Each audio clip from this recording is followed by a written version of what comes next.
नमस्कार, आदाब, सत श्री अकाल, जय भीम, जोहार।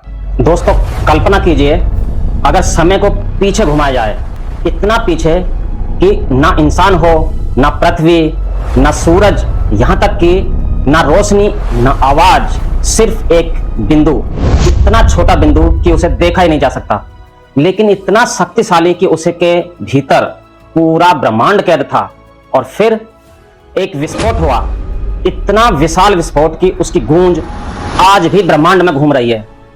उसी विस्फोट ने जन्म दिया तारों को, ग्रहों को, महासागरों को और अंततः आपको। करीब 13.8 अरब वर्ष पहले बिग बैंग हुआ, लेकिन यह कोई साधारण धमाका नहीं था। यह अंतरिक्ष में हुआ विस्फोट नहीं था, बल्कि इसी विस्फोट से अंतरिक्ष खुद पैदा हुआ। शुरुआत में ब्रह्मांड इतना गर्म था कि कोई परमाणु नहीं बन सकता था, सिर्फ ऊर्जा थी और सूक्ष्म कण, क्वार्क, लेप्टॉन, ग्लूऑन। धीरे धीरे तापमान कम हुआ, हाइड्रोजन और हीलियम बने, फिर गुरुत्वाकर्षण ने गैसों को खींचना शुरू किया और जन्म हुए पहले तारे का। इन विशाल तारों के भीतर न्यूक्लियर फ्यूजन हुआ और पहली बार बने कार्बन, ऑक्सीजन, लोहा, सिलिकॉन, यानी वो सारे तत्व जिनसे आज आपकी हड्डियां और खून बना है। जब ये तारे सुपरनोवा बनकर फटे तो उनकी राख अंतरिक्ष में फैल गई और उसी राख से बना हमारा सौरमंडल। यकीन मानिए दोस्तों, हम सचमुच में तारों की धूल हैं। करीब 4.5 अरब साल पहले गैस और धूल का एक विशाल बादल सिकुड़ने लगा और बीच में जन्म हुआ सूर्य का, और उसके चारों ओर घूमती धूल और चट्टानों ने धीरे धीरे ग्रह का रूप लेना शुरू किया। टक्करें, विस्फोट, आग के महासागर, इन्हीं हिंसक घटनाओं से बनी हमारी पृथ्वी। लेकिन उस समय की पृथ्वी आज जैसी बिल्कुल नहीं थी, पूरी तरह पिघली हुई थी। हर तरफ ज्वालामुखी थे, आसमान जहरीला था और वह जहरीली गैसों से भरा हुआ था। फिर एक ऐसा टकराव हुआ जिसने हमेशा के लिए पृथ्वी का भविष्य बदल दिया। मंगल ग्रह जितना एक विशाल पिंड युवा पृथ्वी से टकराया।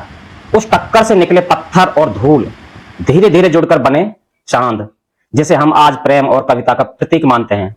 उसका जन्म हिंसा से हुआ था। धीरे धीरे पृथ्वी ठंडी होने लगी, भाप बादल बनी, बादल बारिश बने, लगातार बारिश होती रही। फिर पहली बार महासागर बने। वैज्ञानिकों को अरबों साल पुराने जिरकोन खनिज मिले जो बताते हैं कि 4.4 अरब वर्ष पहले ही पृथ्वी पर पानी मौजूद था, यानी जीवन के लिए मंच तैयार हो चुका था। आज वैज्ञानिक पृथ्वी का इतिहास किताबों से नहीं, चट्टानों से पढ़ते हैं। हर चट्टान एक पन्ना है, हर पर्वत एक अध्याय और हर जीवाश्म समय का हस्ताक्षर। लेकिन पृथ्वी एक अजीब लेखक है दोस्तों। वो एक हाथ से इतिहास लिखती है और दूसरे हाथ से उसे मिटा देती है। इसलिए पृथ्वी के शुरुआती करोड़ों वर्षों को डार्क एज कहा जाता है। धीरे धीरे पृथ्वी बदली, महाद्वीप बने, महासागर स्थिर हुए, वातावरण बदला और फिर कहीं गहरे महासागर में रसायनों ने पहली बार जीवन को जन्म दिया। एक सूक्ष्म जीव की शुरू हुई यात्रा आज इंसानों तक पहुंच चुकी है।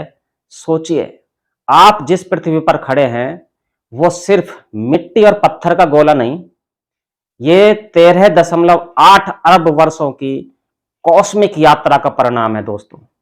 आपका शरीर, आपका अस्तित्व किसी सुपरनोवा के विस्फोट से शुरू हुआ था।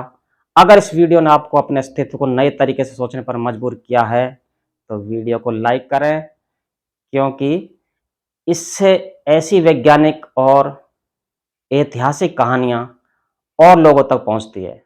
चैनल को सब्सक्राइब करें, क्योंकि अगली वीडियो में हम बताएंगे आपको पृथ्वी पर पहला जीव आखिर कैसे पैदा हुआ। कमेंट में जरूर लिखिए, हम तारों की धूल हैं। धन्यवाद।